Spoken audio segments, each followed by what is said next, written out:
And former Democrat Tulsi Gabbard noted that as well. She's endorsed Donald Trump. She told the National Guard Association of the US, of which she is a veteran, that Trump understands better than Kamala Harris the grave responsibility of the office. And she also explained a little bit about why, after 20 years in the Democrats, she is now backing Donald Trump. So I mean what I say when I share with you that I know that President Trump understands the grave responsibility that a president and commander-in-chief bears for every single one of our lives.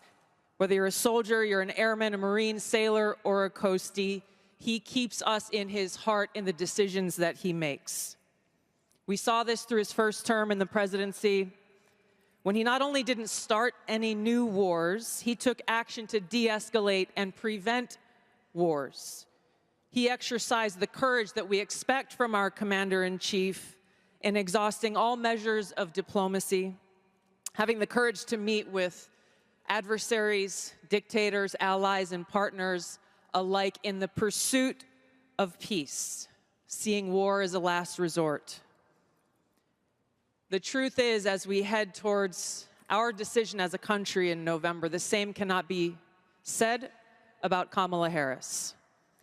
In fact, the opposite is true, and we're living through this reality today as this administration has us facing multiple wars on multiple fronts and regions around the world, and closer to the brink of nuclear war than we ever have been before. This is one of the main reasons why I'm committed to doing all that I can to send President Trump back to the White House, where he can once again serve us as our commander-in-chief. Josh, she also spoke about observing Donald Trump with the Gold Star families and noting how he really understands and appreciates the sacrifice of those who serve. This is a powerful endorsement. Extraordinarily powerful. I mean, it's probably important to remind the viewers here, Tulsi Gabbard ran for president of the United States as a Democrat just 4 years ago. I mean, she was in that very crowded primary, the primary that Joe Biden ultimately won, the primary, by the way, in which Kamala Harris did not get a single primary delegate because she was out well before the first votes were cast. But, this is consecutive weekdays, Rita. So the Tulsi endorsement was Monday here in the U.S. RFK Jr. endorsed on Friday. Those are two very, very, very prominent ex-Democrats who are endorsing Donald Trump now, frankly, for very similar reasons, too, actually. If you connect the dots between these two high-profile endorsements, they're both talking a lot about the fact that Donald Trump is a man of peace, which actually makes a great deal of sense when you consider the fact that during his 4 years as president, the world was not on fire in virtually every geopolitical and strategic theater that you can name. Vladimir Putin did not invade Ukraine. Iran, Hezbollah, Hamas were not circling up on Israel. Maduro down in Venezuela was not trying to invade oil and natural gas fields next door. China was contained in the East and South China. I could go on there, but it's such a turning of the script, Rita, from where the two parties here in the U.S. were as recently as 15, 20 years ago. Back when John McCain was running for essentially a third Bush term back in 2008, Republicans at that time were the party of spreading democracy and these moralistic boondoggles overseas. How the script has turned now in the year 2024. You have former Democrats endorsing a Republican for purposes of peace, whereas the Biden-Harris establishment is in favor, frankly, of these feckless forever wars, including the Russia-Ukraine theater. And let's not forget that when Trump first ran, one of the biggest warnings we kept hearing is he's going to start World War III. It's going to be catastrophe for the world, not just America. And of course, we had 4 years of peace. We had the Abraham Accords. We had all sorts of normalizations of relationships. And since then, we've seen what's happened under the Biden-Harris administration. Now, let's talk about the vice presidential candidate, Tim Walz, Kamala's VP candidate. He's been accused of lying again. Walz has already stretched the truth, and that's putting it kindly, on his military service, his wife's fertility journey. Is now being accused of claiming awards he never received. A 2006 letter from the Nebraska Chamber of Commerce has resurfaced reprimanding the then congressional hopeful Walls for claiming on his website that he had received an award from them in 1993 for his work with the business community. The letter is fairly strongly worded. It reads, "We researched this matter and confirmed that you have not been the recipient of any award from the Nebraska Chamber of Commerce. I'm not going to draw a conclusion about your intentions by including this line in your biography. However, we respectfully request that you remove any reference to our organisation as it could be considered an endorsement of your candidacy." From the DUI lies to the tampons in boys' bathrooms to stolen valour. I mean, this guy is a bit of a disaster, isn't he?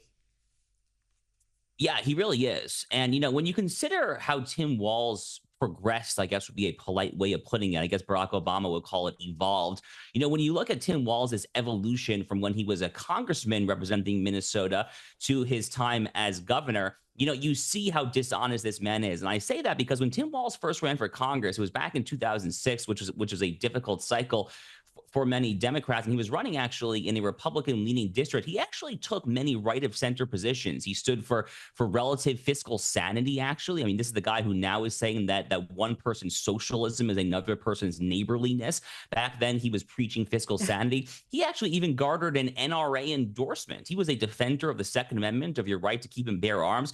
He spoke at AIPAC conferences. He was a reliable supporter of U.S.-Israel relations. I mean, I could go down the line here. But then when he got into the governor's mansion in Minnesota, everything changed. He became the single greatest banner of the flames, frankly, of the George Floyd riots of 2020. I mean, those riots started in his own backyard. He abetted them. He set up a COVID snitch hotline to rat out your neighbors if you were so much as congregating outside there. I mean, the guy just went from a centrist Democrat to a hard laugh socialist loonbag. And the fact that he was so dishonest, I guess, in retrospect, when he was representing Minnesota in Congress for 12 years. I mean, you look here at these statements from the Nebraska Chamber of Commerce, it kind of all makes sense. But, Rita, hearing that quote there, and it's a rather funny quote, actually, from the Nebraska Chamber of Commerce, here in the United States, I guess the equivalent expression of what they're trying to say, at least in the southern U.S., would be "bless your heart," which is a very, shall we say, kind way of giving someone the middle finger. Yes, it sounds polite, but it's not. Now, Trump may have got the endorsements of Robert F. Kennedy and Tulsi Gabbard, but I think the most powerful endorsement he has in recent days is this, because many establishment Republican figures, the rhinos as they're known, Republicans in name only, are throwing their support behind Kamala Harris. There's around 200 former staffers of President George Bush, George W. Bush, and Senator John McCain and Mitt Romney backing Kamala. And I think this is wonderful news for the Trump campaign. I wouldn't be surprised if this makes his next ad. Yeah, I mean, this actually is really exactly what I was talking about just a few minutes ago. I mean, how the parties have switched over the past 15, 20 years or so. I mean, back then, the Republicans were really the party of these neoconservative boondoggles. They were the party of laissez-faire fundamentalism when it came to so-called free trade with our geopolitical foes, such as China. And back then, at least the economically populist, bordering on socialist wing of the Democratic Party purported to stand against those things. They were against wars. They were against free trade absolutism. They supported economic nationalism. And, I'm simplifying a little bit here, but 15, 20 years later, the script seriously has changed there. So, I mean, I'm not particularly surprised that a lot of these flunkies, the people that failed us in Iraq and Afghanistan, that had the wrong idea, the people that had this idea that admitting China to the World Trade Organization on a most favored nation status with the United States, the people that thought that would somehow end up as a good deal for the United States taxpayer, for the United States worker in the Rust Belt, the people that thought that would be a good idea to give our arch geopolitical foe the very rope with which to hang ourselves. I'm not surprised that these bunch of bumbling idiots are now endorsing the Democratic Party, because the party of Donald Trump and the current Republican Party has moved in a very different direction. I am happy with that, and I am frankly happy that they are not happy with that. Now, Josh, Facebook is claiming that it made an error, an innocent error, when it removed a page critical of cultural Marxism. This was a page connected to conservative liberal arts college Hillsdale.